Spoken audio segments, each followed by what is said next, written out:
The great council chamber stretched out like a massive metal cave, its walls gleaming under the bright lights that hung from the ceiling. Captain Jake Morrison walked slowly across the polished floor, his black uniform boots making soft sounds with each step. The other delegates had already taken their places around the huge circular table that dominated the center of the room. Jake looked at the faces staring back at him.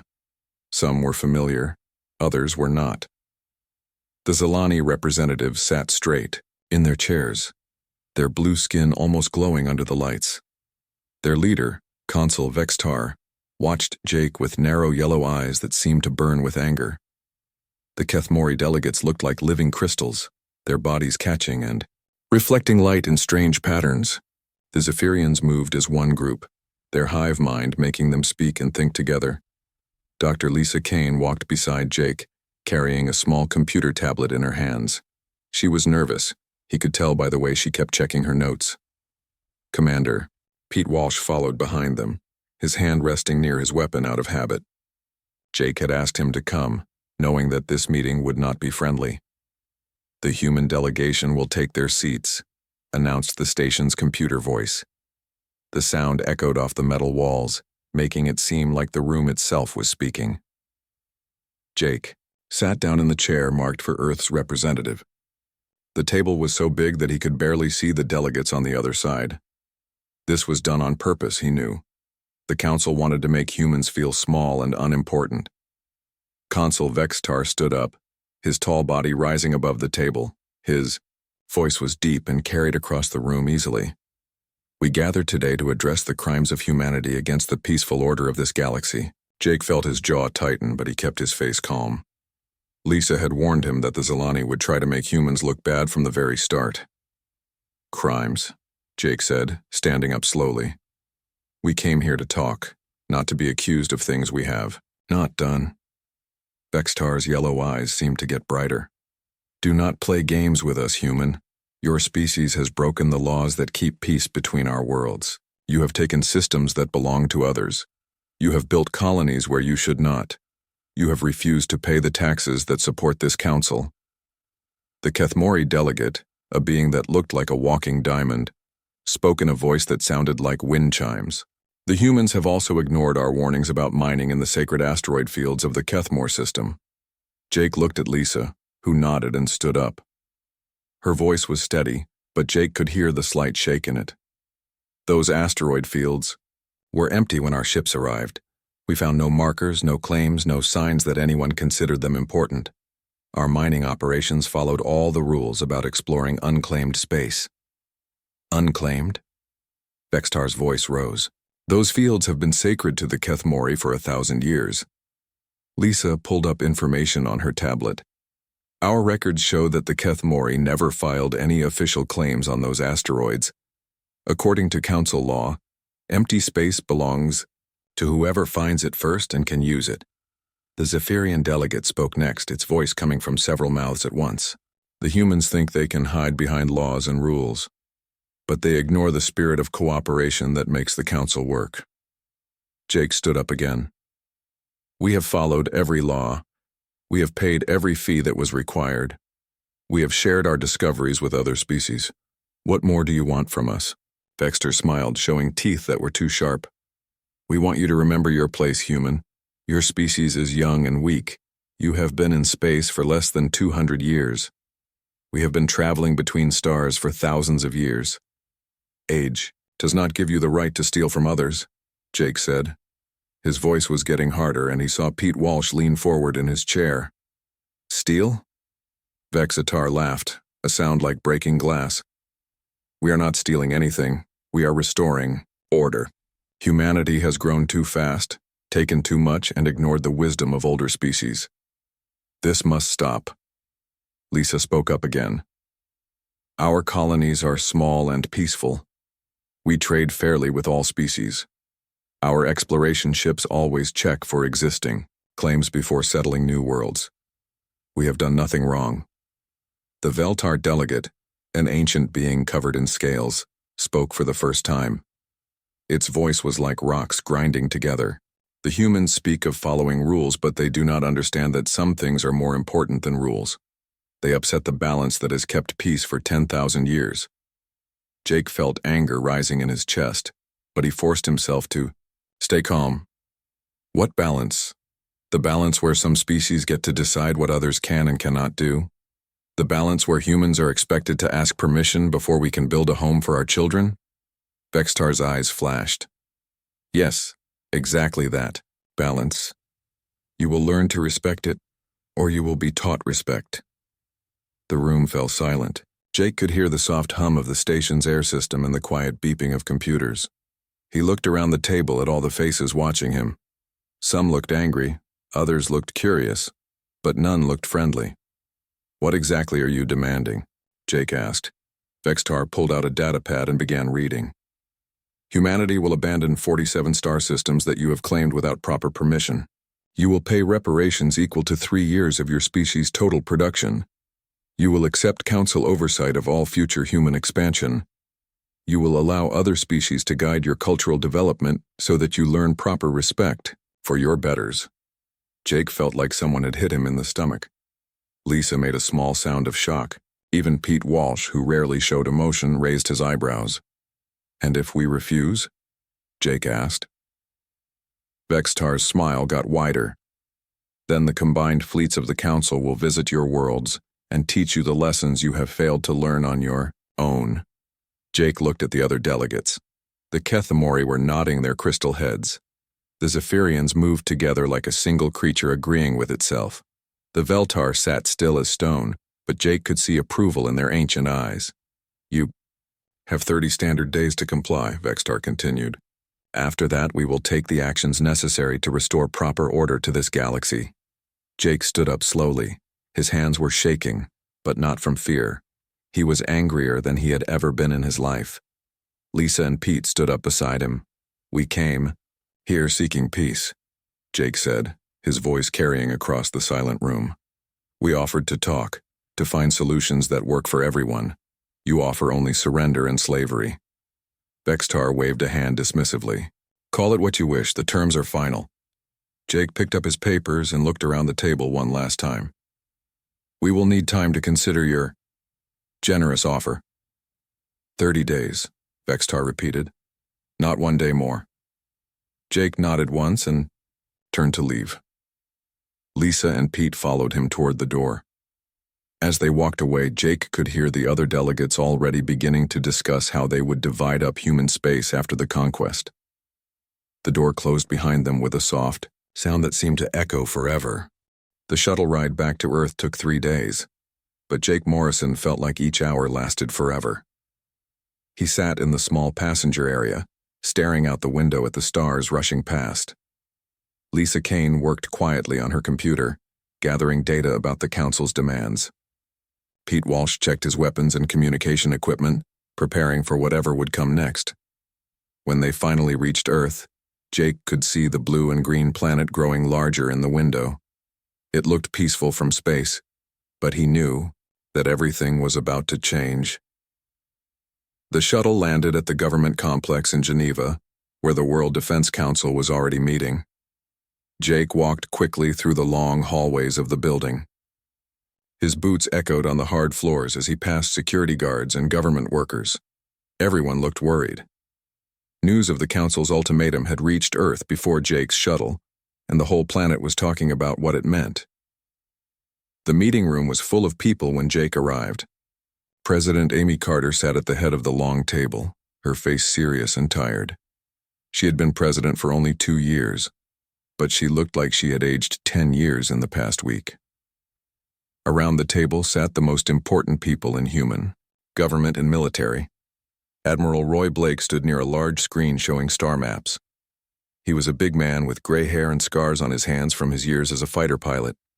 General Susan Cross sat across from him, her uniform covered with medals from the colonial wars. Dr. Alex Turner, the head of the research division, looked up from his tablet when Jake entered the room.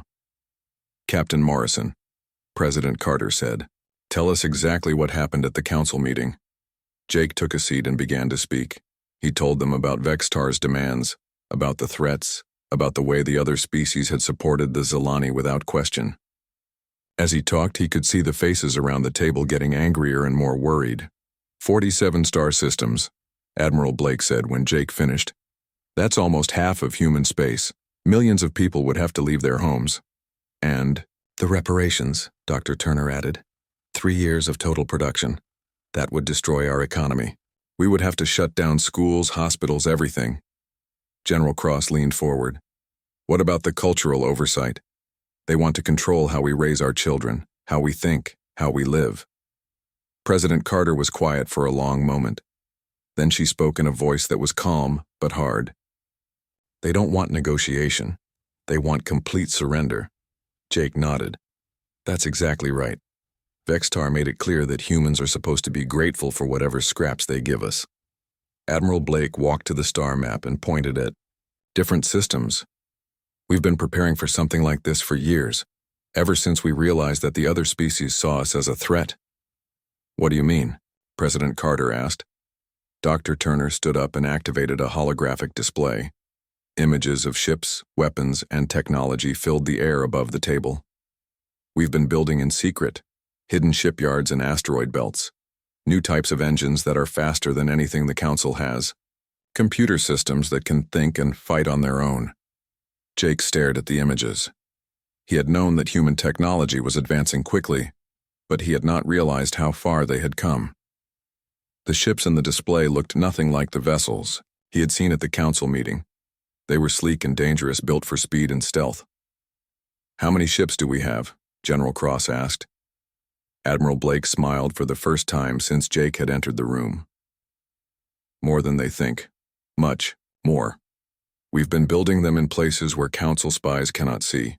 Asteroid mines, empty systems, even inside planets. But they still outnumber us, President Carter said. 8-1, according to our intelligence. Numbers don't matter if they can't find us to fight us, Admiral Blake replied.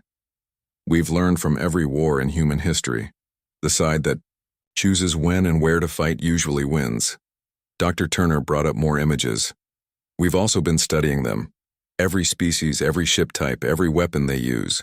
We know their strengths and weaknesses better than they know ours. Jake looked around the table. Are we really talking about fighting the entire Galactic Council? We're talking about surviving, President Carter said. They've made it clear that they don't see us as equals. They see us as slaves who need to be taught their place. General Cross activated another display. This one showed human colonies and military bases throughout space. We've been preparing evacuation plans for every human settlement. If war comes, we can move people to safety quickly. But what about the humans who live in Council space? Lisa Kane asked. She had been quiet during most of the meeting, but now she looked worried. There are millions of humans working and living on other species' worlds. Admiral Blake nodded. We've been quietly contacting them. Secret messages, coded communications. Most of them are already making plans to leave. President Carter stood up and walked to the window. Outside, the city of Geneva looked normal. People walked on the streets, children played in parks, traffic moved through the roads. But Jake knew that this peaceful scene might not last much longer. They think we're weak because we're young, the president said without turning around.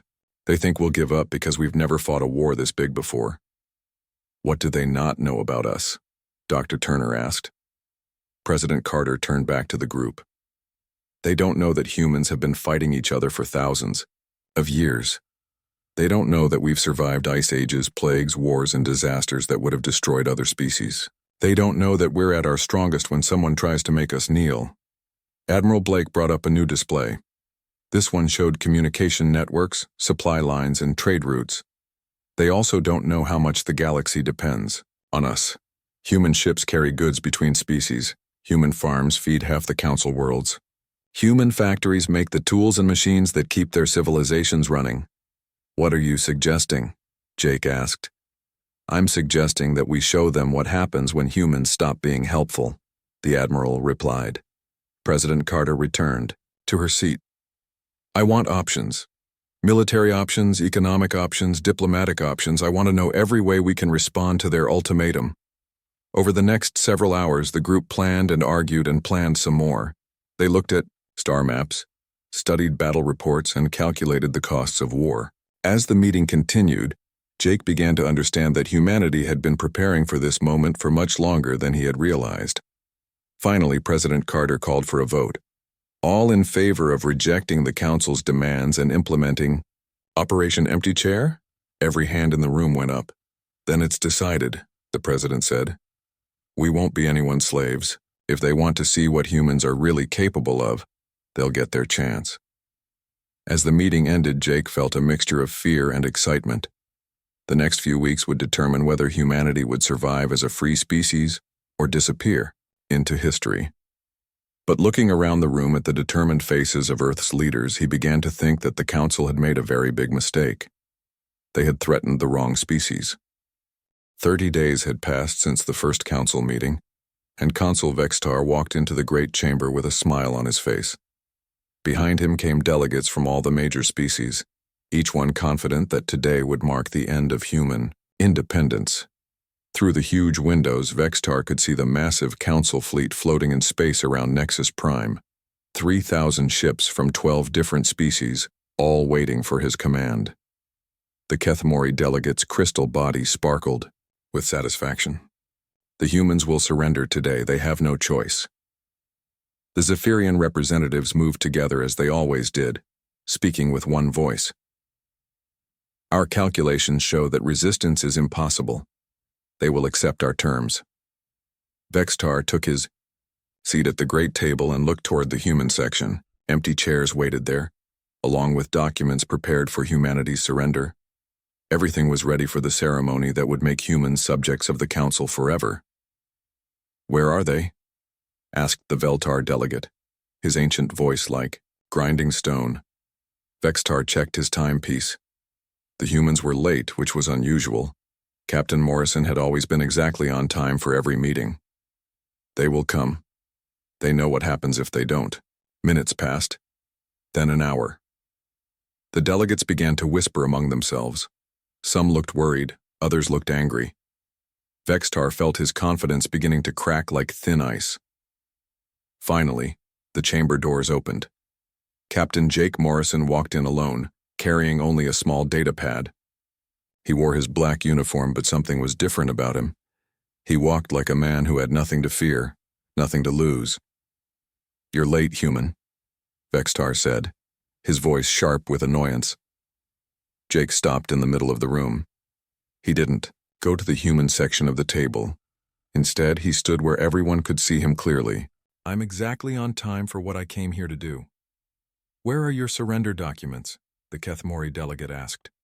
Where are the rest of your people? Jake looked around the room at all the faces staring at him. There are no surrender documents. I'm here alone because what I have to say won't take long.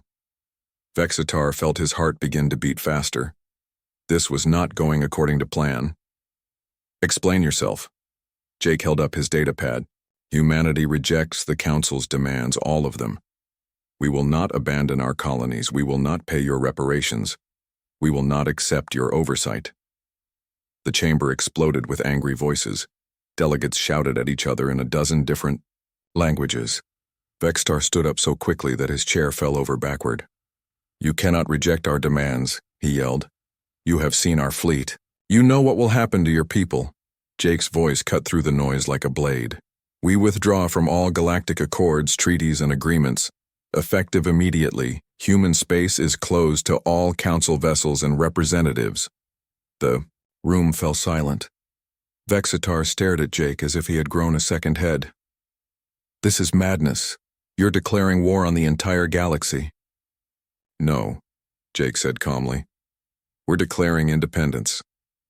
He placed the datapad on the table and turned to walk away. Everything you need to know is on that device. Consider it our farewell gift. Vextar lunged forward and grabbed the datapad. His hands shook as he activated it. What he saw made his blood turn cold. Military ship designs, fleet positions, communication codes, secret diplomatic messages. Decades of information that the Council thought humans could never obtain. How did you get this? He whispered. Jake paused at the chamber doors. We've been listening, Consul. While you talked about us like we were children, we were learning everything about you.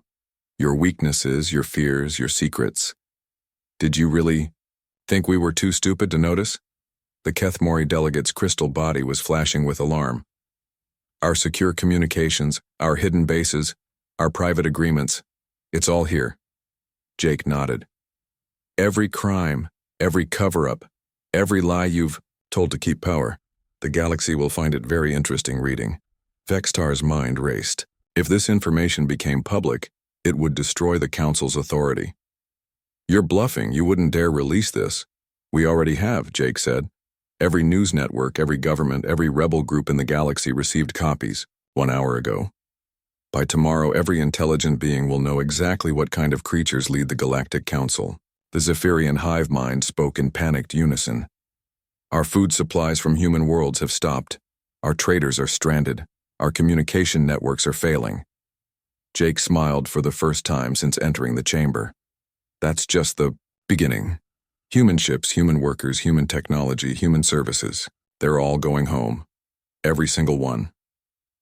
Vexitar felt like the floor was disappearing under his feet. In his arrogance, he had never realized how much the galaxy depended on human civilization.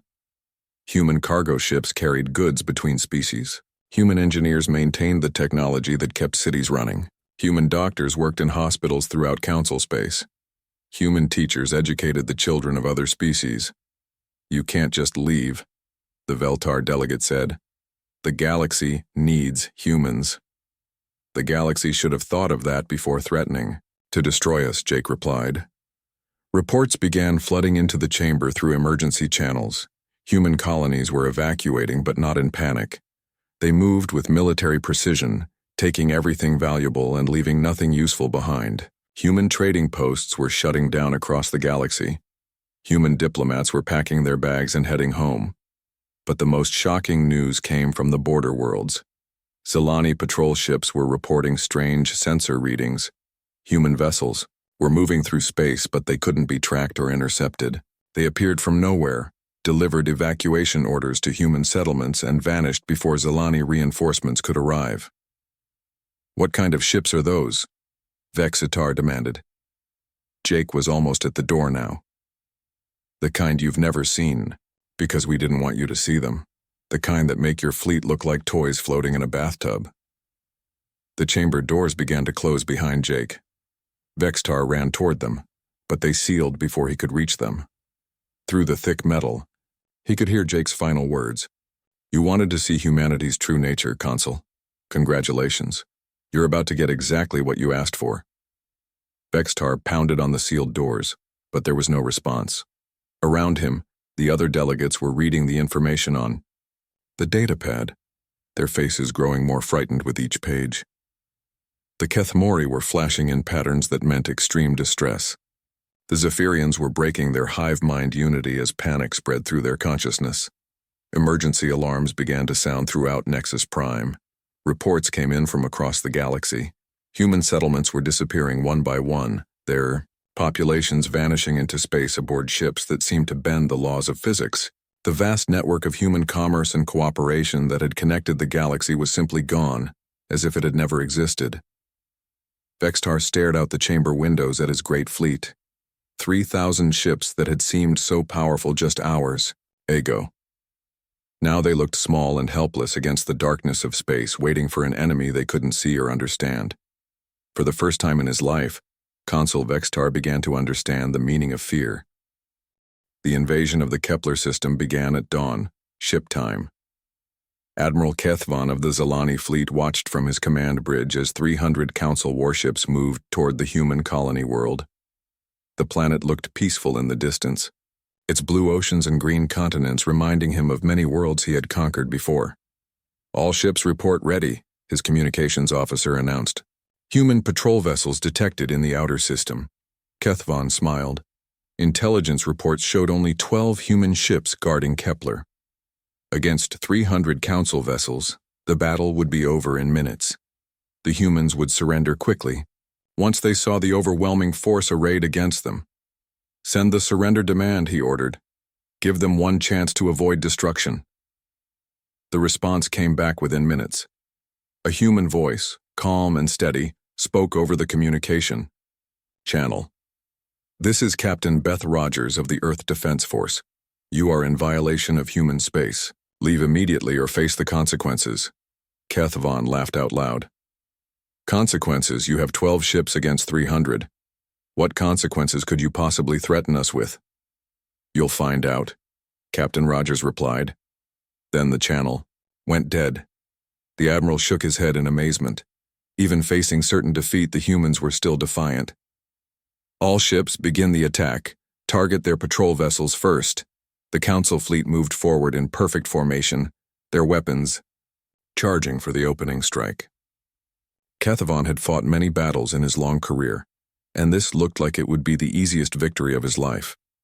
Then everything went wrong. The 12 human patrol ships that had been visible on sensors suddenly weren't there anymore.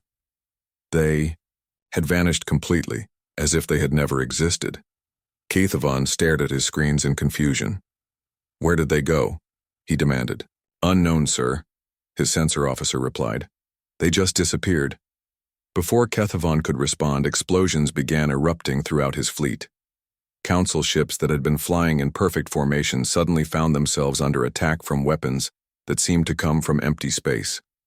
The human vessels were there, but they couldn't be seen or tracked. Return fire, Kethvon shouted. All ships return fire. But return fire at what? His gunners were shooting at shadows, at sensor ghosts, at targets that appeared for seconds before vanishing again. Meanwhile, the human attacks were devastatingly accurate. They weren't trying to destroy every council ship, but they were hitting the most important targets with surgical precision. Command ships exploded as human weapons found their bridges. Communication arrays were severed, leaving entire squadrons unable to coordinate with each other. Supply ships carrying fuel and ammunition were hit and destroyed, stranding combat vessels without the resources to continue fighting.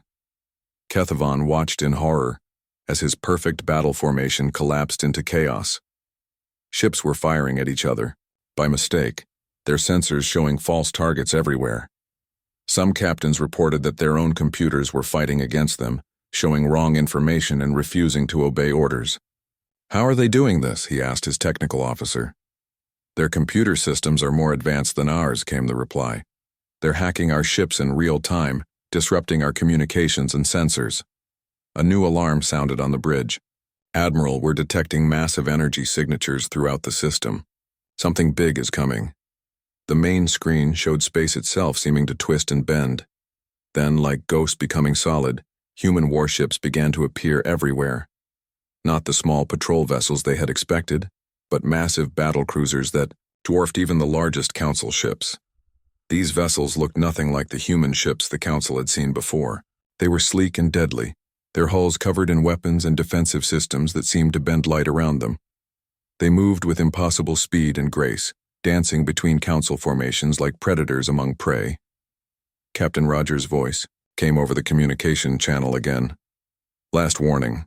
Surrender now, or we will demonstrate why humanity doesn't need anyone's permission to exist. Kethvon looked at his tactical display.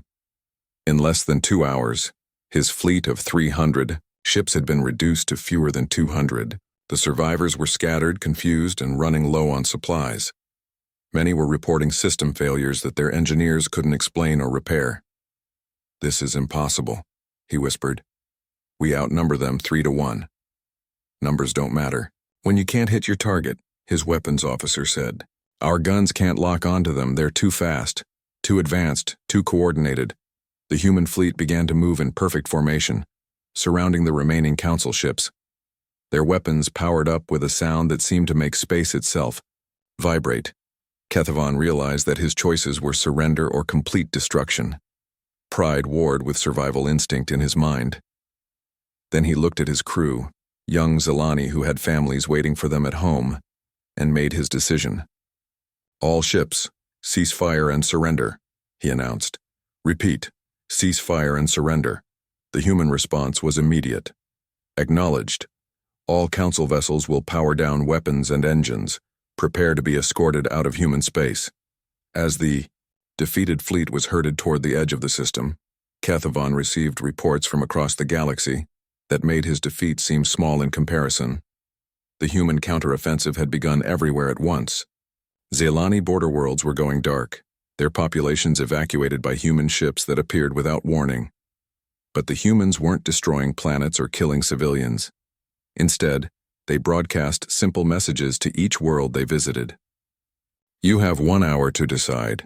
Surrender peacefully and you will be relocated safely. Resist and this world becomes uninhabitable. Most populations chose to evacuate when they saw what had happened to the Council fleet at Kepler. The few worlds that resisted found their atmospheres poisoned, their water supplies contaminated, their cities turned into empty ruins. The humans weren't being cruel, just efficient. They were making it clear that resistance was pointless. Back on Nexus Prime, Consul Vextar sat alone in his private chambers, reading report after report of defeat and humiliation. The great Council fleet had been scattered to the winds. 12. Species that had ruled the galaxy for thousands of years were now begging for mercy from a species they had dismissed as primitive children. The door to his chamber opened, and Dr. Lisa Kane walked in. She moved with confidence, no longer the nervous scientist who had attended the first council meeting. Behind her came 2 human soldiers in armor that seemed to absorb light. Consul Vextar, she said politely. I bring greetings from President Carter and the human government. Vextar stared at her with wide eyes. How did you get past station security? Lisa smiled, the same way our ships got past your fleet. We've been planning this for a long time, Consul. While you were making speeches about human inferiority, we were learning everything we needed to know about you. She placed a data pad on his desk. Those are the terms for peace. Much more reasonable than what you offered us, I think you'll find. Vextar looked at the pad with shaking hands. The terms were simple and devastating. The Council would recognize human independence completely. All claims on human territory would be abandoned. War reparations would be paid to humanity for the cost of defending themselves. You're destroying everything we built, he whispered.